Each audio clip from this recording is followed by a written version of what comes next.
आज हम पढ़ने जा रहे हैं साइनोफाइसी का सदस्य। सबसे पहला अलगी आता है ओसिलेटोरिया। तो साइनोफाइसी का सदस्य, साइनोफाइसी में जो पहला अलगी आता है उसका नाम क्या है? ओसिलेटोरिया। तो ओसिलेटोरिया जो होता है वो एक अनब्रांच्ड एल्गी होता है, अशाखित होता है, कोई भी शाखाएं इसके अंदर नहीं पाई जाती और ज्यादातर ये फ्रेश वाटर के अंदर पाया जाता है। ठीक है, स्वच्छ जल के अंदर पाए जाने वाला सवाल है। अनब्रांच्ड होता है, शाखाएं नहीं पाई जाती है, फ्रेश वाटर के अंदर पाया जाता है। क्लोरोफिल ए इसके अंदर प्रेजेंट होता है। ठीक है, क्लोरोफिल ए जो पिगमेंट होता है वो इसके अंदर पाया जाता है। उसके अलावा इसमें कैरोटीन पाया जाता है, कैरोटीन पिगमेंट पाया जाता है। जेंथोफिल पिगमेंट इसके अंदर प्रेजेंट होता है। जेंथोफिल के अलावा सी फाइकोसाइनिन, सी फाइकोसाइनिन, सी फाइकोइरिथ्रिन, ये पिगमेंट इसके अंदर प्रेजेंट होते हैं। कौन कौन से? Chlorophyll A, carotene, xanthophyll, C phycocyanin और सी फाइकोइरिथ्रिन पिगमेंट इसके अंदर पाए जाते हैं। प्रोकैरियोटिक ऑर्गेनिज्म होता है। प्रोकैरियोटिक ऑर्गेनिज्म के बारे में हमें पता है कि इसके अंदर जो केंद्रक रहता है वो अविकसित केंद्रक होता है। ठीक है, कम डेवलप केंद्रक होता है और सेल ऑर्गेनेल्स इसके अंदर एब्सेंट होते हैं। मतलब माइटोकॉन्ड्रिया, माइटोकॉन्ड्रिया है, गोल्जी बॉडी है, तारका है, ये सभी इसके अंदर एब्सेंट होते हैं। तो इस प्रकार का जो केंद्रक होता है उसे हम क्या बोलते हैं? न्यूक्लियोइड बोलते हैं। हिंदी में क्या बोलेंगे? न्यूक्लिया। तो इस प्रकार का जो प्रोकैरियोटिक जो केंद्रक होता है उसे हम क्या बोलते हैं? न्यूक्लियोइड बोलेंगे। केंद्रिका एब्सेंट होती है। ठीक है, तो सेल, जितने भी सेल ऑर्गेनेल्स है सब इसके अंदर एब्सेंट होते हैं। केंद्रक इसका कम विकसित होता है। प्रिमिटिव टाइप का न्यूक्लियस होता है इसमें। न्यूक्लियस कैसा होगा? प्रिमिटिव टाइप का होता है। फिलामेंटस होता है। तो इसका जो बॉडी होती है, इसका जो थैलस होता है वो तंतु के आकार का होता है। फिलामेंटस बोलते हैं इसको, तंतुनुमा या फिलामेंटस थैलस होता है। इस प्रकार की स्ट्रक्चर होती है। फिलामेंट में बटा हुआ रहता है, तंतुओं में विभाजित होता है। सिलेंड्रिकल होता है, बेलनाकार थैलस होता है। ठीक है, सिलेंडर शेप में रहता है, बेलनाकार होता है।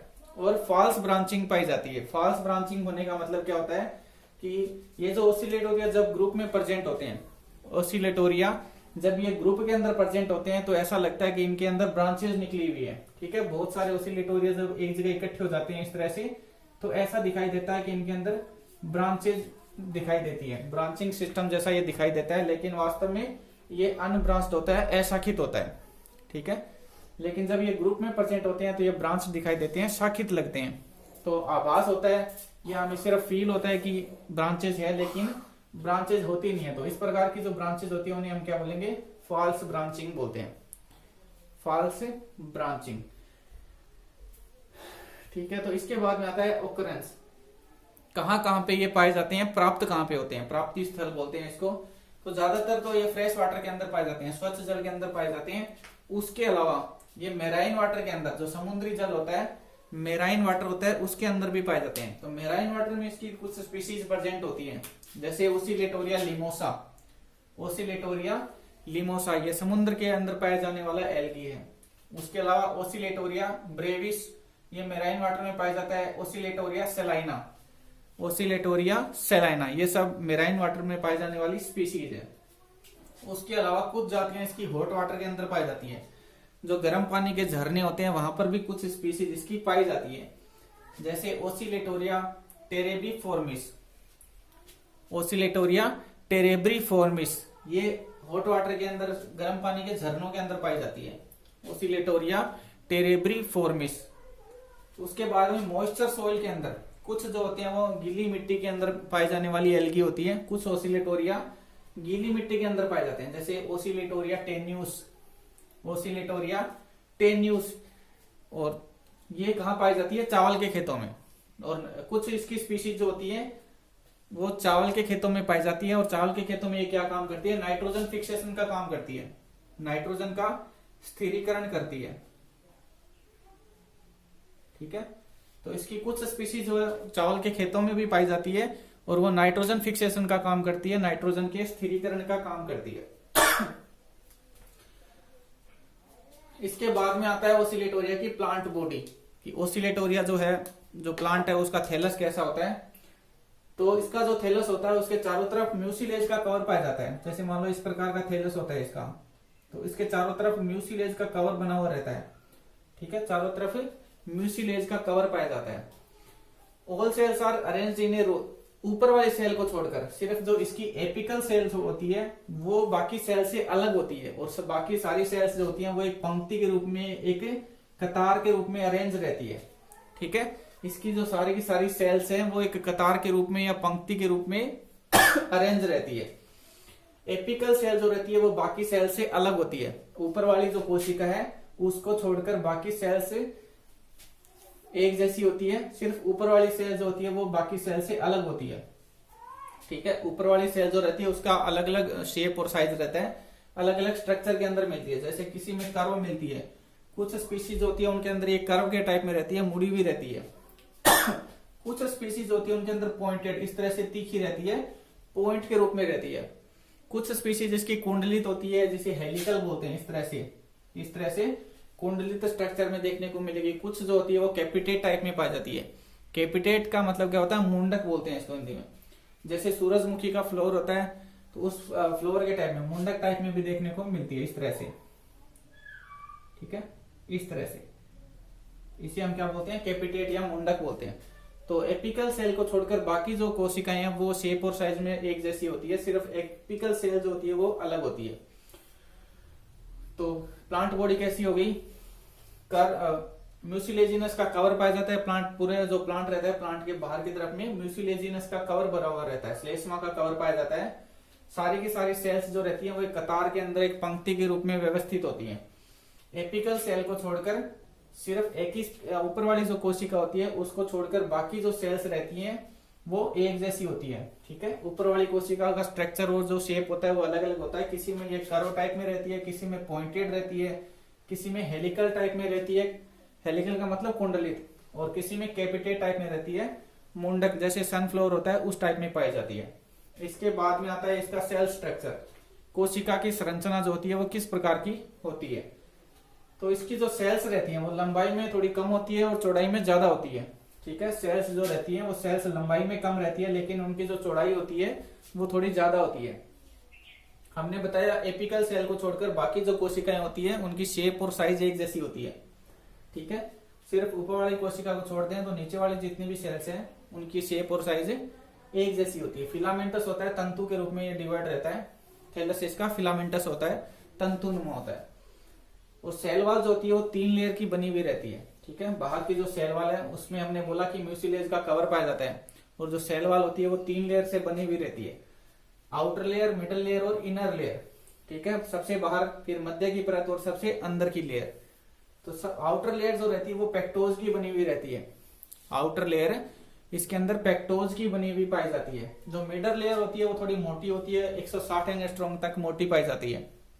मिडल या जो मध्य परत होती है वो थोड़ी सी मोटी होती है, लगभग 160 एंगस्ट्रॉम तक मोटी होती है। सबसे अंदर की जो लेयर होती है, इनर लेयर जो रहती है वो 2000 एंगस्ट्रॉम मोटी होती है, ये सबसे मोटी लेयर होती है। ठीक है, इनर लेयर जो होती है वो 2000 एंगस्ट्रॉम तक मोटी होती है, और ये पोर्ड होती है। पोर्ड होने का मतलब इसके अंदर बहुत सारे छोटे छोटे छिद्र पाए जाते हैं। ठीक है, इसके अंदर बहुत सारे छोटे छोटे छिद्र मिलेंगे, और ये जो छिद्र होते हैं या जो पोर होते हैं वो मिडल लेयर में जाकर खुलते हैं। तो 3 लेयर, सबसे बाहर, फिर मिडल लेयर, फिर इनर लेयर। तो इनर लेयर में जो पोर्स होते हैं वो पोर कहाँ खुलते हैं, मिडल लेयर के अंदर। ठीक है, इनर अंदर वाली जो लेयर के अंदर जो छोटे छोटे छिद्र होते हैं, छोटे छोटे पोर या छिद्र होते हैं, वो पोर कहाँ खुलेंगे, मिडल लेयर के अंदर खुलते हैं। जो मध्य परत होती है उस परत में ये खुलते हैं। तो इसका जो थैलस देखेंगे वो थैलस इस प्रकार का होता है, छोटे छोटे तंतुओं में डिवाइड रहता है। ऊपर वाली कोशिका जो रहती है वो बाकी सेल से अलग होती है। ठीक है, नीचे की सेल्स का शेप और साइज एक जैसा होता है। तो ये इसका जनरल कैरेक्टर्स हैं, सेल स्ट्रक्चर और प्लांट बॉडी कैसी होती है। इसके ओरिया में ओसिलेटोरिया है, उसके अंदर अगर हम सेल की स्ट्रक्चर देखते हैं, सेल के इंटरनल स्ट्रक्चर देखेंगे या अल्ट्रा स्ट्रक्चर देखते हैं, तो इसमें 2 प्रकार के प्रोटोप्लाज्म पाए जाते हैं। ठीक है, 2 प्रकार के प्रोटोप्लाज्म इसके अंदर प्रेजेंट होते हैं। एक तो जो प्रोटोप्लाज्म किनारे किनारे पे पाए जाते हैं। ठीक है, जो प्रोटोप्लाज्म किनारे किनारे पे पाए जाते हैं उन्हें हम क्या बोलेंगे, पेरीफेरल प्रोटोप्लाज्म बोलते हैं। उन्हें क्या बोलेंगे, पेरीफेरल प्रोटोप्लाज्म। दूसरे प्रकार के जो प्रोटोप्लाज्म होते हैं उन्हें हम बोलते हैं सेंट्रोप्लाज्म, जो बिल्कुल सेंटर में पाए जाते हैं। ठीक है, बीच बीच में जो सेंट्रोप्लाज्म पाए जाते हैं या बीच बीच में जो प्रोटोप्लाज्म पाया जाता है वो क्या कहलाता है, सेंट्रोप्लाज्म कहलाता है। ठीक है। तो दो तरह के होते हैं, एक तो किनारे किनारे पे जो प्रोटोप्लाज्म प्रेजेंट होता है उसे क्या बोलेंगे, पेरिफेरल प्रोटोप्लाज्म बोलते हैं, और दूसरा बीच बीच में जो प्रोटोप्लाज्म प्रेजेंट होता है उसे हम बोलते हैं सेंट्रोप्लाज्म। जो सेंट्रोप्लाज्म होता है वो कलरलेस होता है। इसके अलावा इसमें जो केंद्रक एब्सेंट होता है, ठीक है, केंद्रक नहीं मिलेगा, केंद्रक एब्सेंट होता है,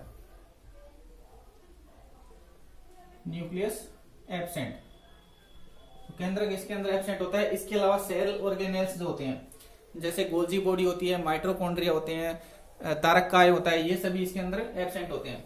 तो सेल ऑर्गेनेल्स एब्सेंट रहेंगे। दो प्रकार के प्रोटोप्लाज्म, डीएनए जो होता है वो क्रिस्टल के रूप में मिलता है या फिलामेंट के रूप में पाया जाता है। डीएनए के छोटे छोटे तंतु होते हैं जो बीच में प्रेजेंट होते हैं, ठीक है, बिल्कुल सेंटर वाले भाग में डीएनए मिलेगा।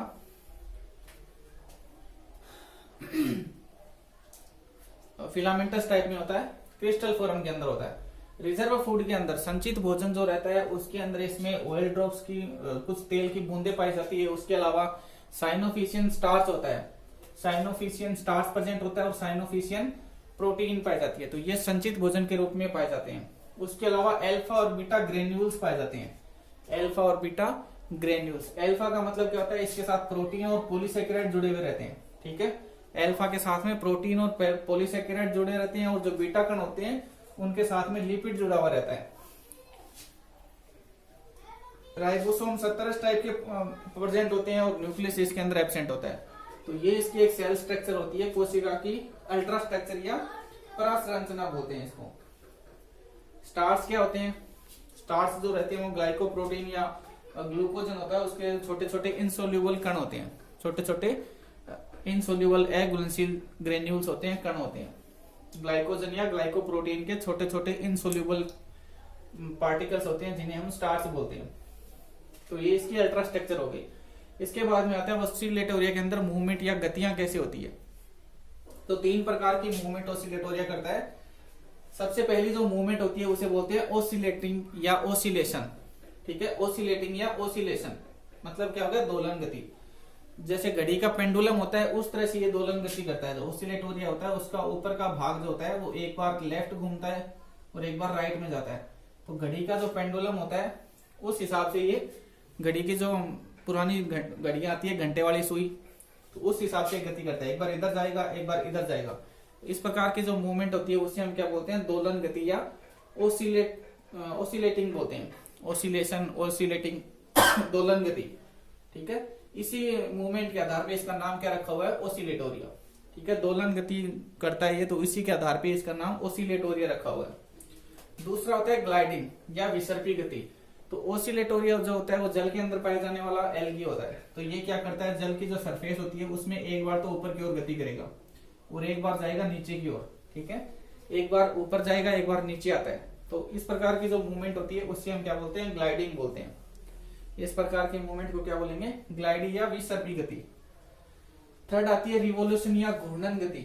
तो घूर्णन गति का मतलब क्या होता है कि ऑसिलेटोरिया जो होता है वो एक बार तो तेज तेज गति करेगा इस तरह से क्लॉकवाइज, और एक बार करेगा एंटी क्लॉकवाइज, ठीक है, क्लॉकवाइज और एंटी क्लॉकवाइज गतियां करता है। तो इसके जो ऊपर वाला जो सरफेस होता है या अपिकल जो सेल होती है वो लगातार रोटेट करती रहती है, ठीक है, ऊपर की सेल क्लॉकवाइज या एंटी क्लॉकवाइज रोटेट करती रहती है, घूमती रहती है।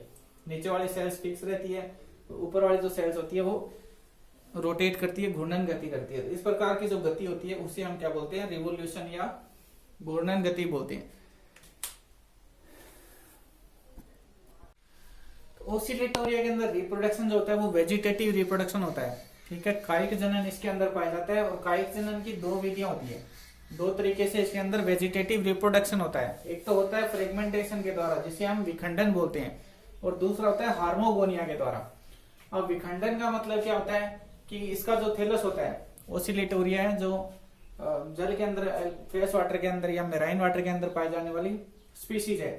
तो इसका जो थैलस होता है वो एक्सीडेंटली ब्रेक हो जाता है, कहीं से भी इसका थैलस या तो कट जाता है या फट जाता है। जैसे मान लो पानी की जो तेज बहाव है, ठीक है, ज्यादा तेज पानी गति से पानी बह रहा है तो ये कहीं से भी टूट जाएगा, कहीं से भी टूट जाएगा।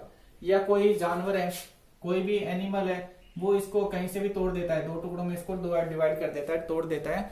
तो इस प्रक्रिया को हम क्या बोलते हैं, विखंडन बोलते हैं, ठीक है, कहीं से भी ये टूट जाएगा, किसी भी एक्सीडेंटली ये कहीं से भी टूट जाता है और टूटने के बाद में इसका जो पार्ट अलग होता है उस अलग पार्ट से नया थैलस बन जाता है। ठीक है,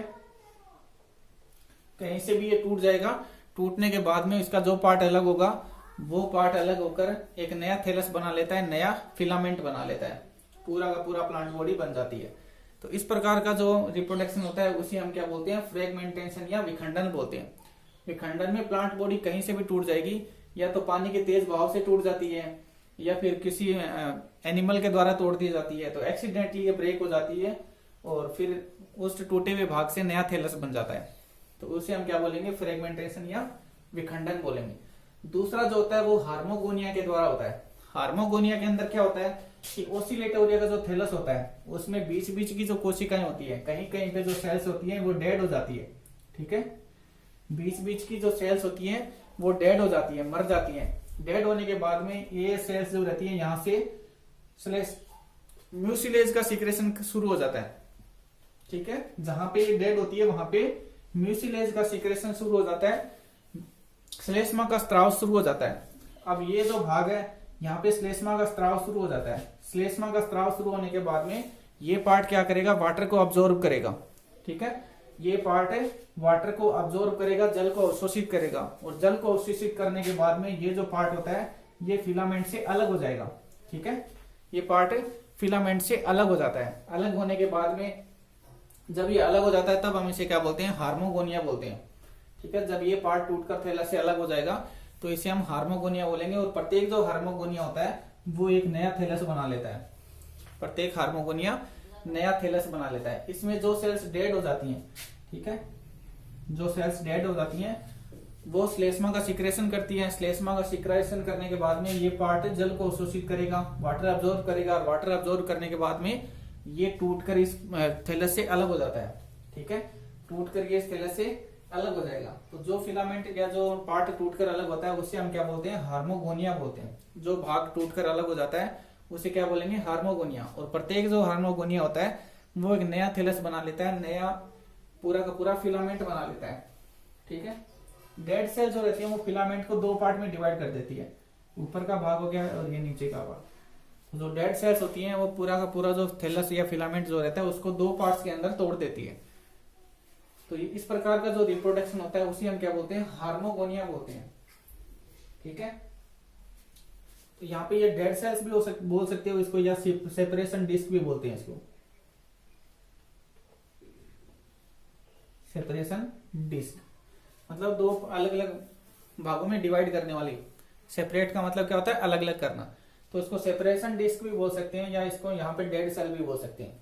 तो इस प्रकार का रिप्रोडक्शन क्या कहलाता है, हार्मोगोनिया। हार्मोगोनिया में क्या होगा, बीच बीच की सेल्स डेड हो जाती हैं, कहीं कहीं पे सेल्स जो रहती है वो मृत हो जाती है, डेड हो जाती है। डेड होने के बाद में यहाँ पे श्लेष्मा का सिक्रेशन होता है, म्यूसिलेजेंस का सिक्राव होता है।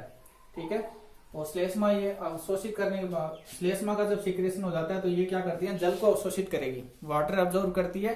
वाटर अब्जॉर्ब करने के बाद में ये फूल जाएगी, और फूलने के बाद में इस थैलस से अलग हो जाएगी। ठीक है, जो पार्ट अलग होता है उसे हार्मोगोनिया बोलेंगे।